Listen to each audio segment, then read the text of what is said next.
Director தன்னோட படத்தில் நடித்த ஹீரோயினவே கல்யாணம் பண்ணிக்கிட்டவங்க யார் யாருன்றதை பார்க்கலாம்.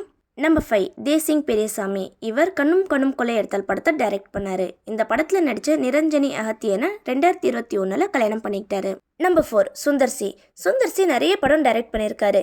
இவர் முறைமாமன் படம் டைரக்ட் பண்ணிட்டு இருக்கும்போது அந்த படத்தில் நடித்த குஷ்புவையே லவ் பண்ணி 2000 கல்யாணம் பண்ணிக்கிட்டாரு. நம்பர் 3 செல்வராகவன். இவர் 7G ரெயின்போ காலனி, காதல் கொண்டேன், புதுப்பேட்டை இந்த படத்துலலாம் நடித்த சோனியா அகர்வாலை லவ் பண்ணி 2006 கல்யாணம் பண்ணிக்கிட்டாரு. இவங்க கொஞ்சம் வருஷம் ஒன்றா இருந்தாங்க. அதுக்கப்புறம் 2010 டைவர்ஸ் பண்ணி பிரிஞ்சுட்டாங்க. Number 2 D Rajendran. இவர் ஒரு தலை ராகம் படத்தில் நடித்த உஷாவை லவ் பண்ணி 1982 கல்யாணம் பண்ணிக்கிட்டாரு.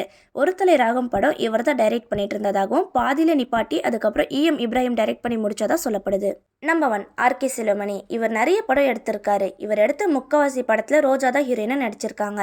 இவங்க 2 பேரும் லவ் பண்ணி 2002 கல்யாணம் பண்ணிக்கிட்டாங்க. தொடர்ந்து வீடியோ பார்க்க நிஸ்டா கிளிக்ஸ் சேனலை சப்ஸ்கிரைப் பண்ணிக்கோங்க.